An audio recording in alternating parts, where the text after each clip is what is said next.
एक ऐसा कारावास जहां कैदियों को यातना, चिकित्सा परीक्षण, जबरन श्रम और कई मामलों में मौत का भी सामना करना पड़ता था। इतिहास की एक ऐसी कुख्यात जेल के बारे में बात करेंगे सेलुलर जेल या फिर काला पानी की सजा। आखिर क्यों और किस तरह से हम भारतीयों को ऐसी यातनाएं अंग्रेजों के द्वारा दी जाती थी। अंडमान निकोबार द्वीप समूह में एक ऐसी ब्रिटिश उपनिवेशिक जेल थी। इस जेल का इस्तेमाल भारत की औपनिवेशिक सरकार द्वारा अपराधियों और राजनीतिक कैदियों का निर्वासित करने के उद्देश्य से किया जाता था। भारत की स्वतंत्रता के संघर्ष के दौरान कई उल्लेखनीय स्वतंत्रता कार्यकर्ताओं को यहाँ पर कैद कर दिया गया था। आज यह परिसर एक राष्ट्रीय स्मारक के रूप में कार्य करता है। जेल परिसर का निर्माण 1896 और 1906 के बीच किया गया था, लेकिन भारत में ब्रिटिश अधिकारी 1857 के भारतीय विद्रोह के तुरंत बाद से अंडमान द्वीप समूह को जेल के रूप में इस्तेमाल कर रहे थे। विद्रोह को दबा दिए जाने के फौरन बाद पकड़े गए कैदियों पर मुकदमा चलाया गया और उनमें से कई को फांसी दे दी गई। दूसरी ओर दोबारा अपराध करने से रोकने के लिए अंडमान में आजीवन निर्वासित कर दिया गया। 200 विद्रोहियों को जेलर डेविड बेरी और भारतीय चिकित्सा सेवा के doctor major James Pattison Walker, जो आगरा की जेल के वार्डन थे, की हिरासत में द्वीपों पर ले जाया गया। कराची से अन्य 733 लोग अप्रैल 1868 में पहुंचे। 1863 में बंगाल के इक्लीजियास्टिकल इस्टेब्लिशमेंट के रेवरेंट हेनरी फिशर कार्बिन को भी वहां भेजा गया और उन्होंने वहां अंडमानी होम की स्थापना की, जो एक दमनकारी संस्था थी। हालांकि यह एक धर्मार्थ संस्था के रूप में प्रच्छन्न थी। रेवरेंट कार्बिन को 1866 में सेंट ल्यूक चर्च एबटाबाद जैसे जैसे बस्ती बढ़ती गई, भारत और बर्मा से अधिक कैदी आते गए।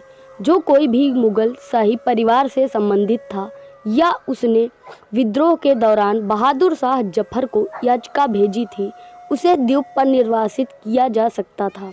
सुदूर द्वीपों को स्वतंत्रता कार्यकर्ताओं को दंडित करने के लिए उपयुक्त स्थान माना जाता था। न केवल उन्हें मुख्य भूमि से अलग कर दिया जाता था, बल्कि द्वीपों को विदेशी यात्रा ने उन्हें जाति के नुकसान का भी खतरा पैदा कर दिया था, जिसके परिणाम स्वरूप सामाजिक बहिष्कार हुआ। दोषियों को जेलों, इमारतों और बंदरगाह सुविधाओं के निर्माण के लिए चेन गैंग भी इस्तेमाल किया गया था। 19वीं सदी के अंत तक स्वतंत्रता आंदोलन ने गति पकड़ ली। परिणाम स्वरूप अंडमान भेजे जाने वाले कैदियों की संख्या में वृद्धि हुई और एक उच्च सुरक्षा वाली जेल की आवश्यकता महसूस की गई। अगस्त 1889 से चार्ल्स जेम्स लायल ने राज्य सरकार में गृह सचिव के रूप में कार्य किया और उन्हें पोर्ट ब्लेयर में दंडात्मक बंदोबस्त की जांच का काम भी सौंपा गया। वह और IMS में एक सर्जन AS लेथब्रिज दोनों ने निष्कर्ष निकाला कि अंडमान द्वीप समूह में निर्वासन की सजा इच्छित उद्देश्य को प्राप्त करने में विफल रही और वास्तव में अपराधी भारतीय जेलों में कैद होने के बजाय वहां जाना पसंद करते हैं। लायल और लेथब्रिज ने सिफारिश की कि निर्वासन की सजा में एक दंडात्मक चरण मौजूद होना चाहिए, जिसके तहत कैदियों को पहुंचने पर कठोर उपचार की अवधि के अधीन किया जाता है। इसका परिणाम सेलुलर जेल का निर्माण था, जिसे अधिक व्यापक रूप से गठित दूरस्थ दंडात्मक स्थान के भीतर बहिष्कार और अलगाव का स्थान के रूप में वर्णित किया गया है। सेलुलर जेल में कैदियों की स्थिति अक्सर बहुत खराब होती थी, जैसा कि गार्जियन के एक लेख में बताया गया है। कैदियों को यातना, चिकित्सा परीक्षण, जबरन श्रम और कई मामलों में उनको मौत का भी सामना करना पड़ता था। सेलुलर जेल में खराब स्थितियों, जिनमें जेल के भोजन की गुणवत्ता भी शामिल है, के जवाब में कई कैदियों ने भूख हड़ताल की। जो भूख हड़ताल करते थे उन्हें अक्सर जेल अधिकारियों द्वारा जबरन खाना खिलाया जाता था। एकांत कारावास लागू किया गया था क्योंकि भारत की ब्रिटिश सरकार यह सुनिश्चित करना चाहती थी कि राजनीतिक कैदियों और क्रांतिकारियों को एक दूसरे से अलग रखा जाए। सेलुलर जेल के अधिकांश कैदी स्वतंत्रता के कार्यकर्ता थे। कुछ कैदी थे फजल ए हक खैराबादी, योगेंद्र शुक्ला, बटुकेश्वर दत्त, विनायक सावरकर, बाबा राव सावरकर, सचिंद्र नाथ सान्याल, हरे कृष्ण कोनार, भाई परमानंद, सोहन सिंह, सुबोध राय और त्रैलोक्यनाथ चक्रवर्ती के मालाबार विद्रोह में गिरफ्तार कई मोपलाओं को भी सेलुलर जेल में रखा गया था। अलीपुर केस में कई क्रांतिकारियों पर मुकदमा चलाया गया था, जैसे कि बाघा जतिन के जीवित साथी बरिंद्र कुमार घोष को 1924 में उनकी रहस्यमय मृत्यु से पहले बंगाल की बरहामपुर जेल में स्थानांतरित किया गया था। पंजाब माउंटेन पुलिस के पूर्व अधिकारी शेर अली अफरीदी जेल में आजीवन कारावास की सजा काट रहे थे, जिन्हें हत्या के जुर्म में कैद किया गया था। 2 अप्रैल 1867 को उन्हें मौत की सजा सुनाई गई और अपील के दौरान इसे घटाकर आजीवन कारावास कर दिया गया और उन्हें अपनी सजा काटने के लिए अंडमान भेज दिया गया। 1869 से भारत के वायसराय मेयो के छठे अर्ल फरवरी 1872 में अंडमान और निकोबार द्वीप समूह के दौरे पर थे, जब अफरीदी ने उनकी हत्या कर दी।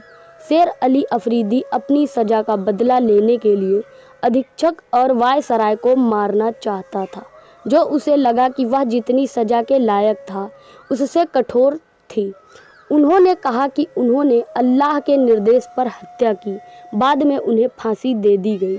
1868 में 238 कैदियों ने भागने की कोशिश की।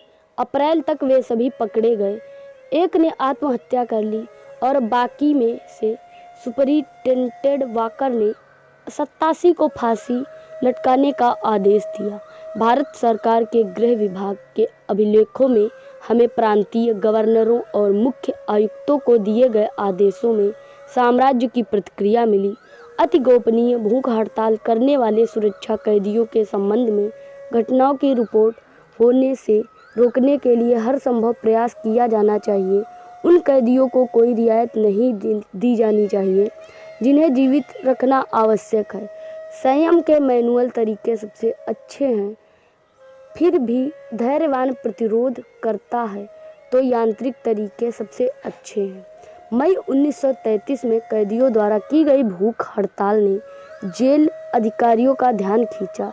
33 कैदियों ने अपने साथ हुए व्यवहार का विरोध किया और भूख हड़ताल पर बैठ गए।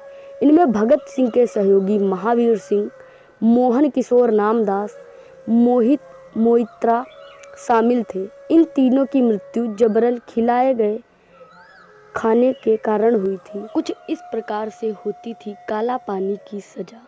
आपको जानकारी कैसी लगी कमेंट बॉक्स में ज़रूर बताएं। धन्यवाद। जय हिंद।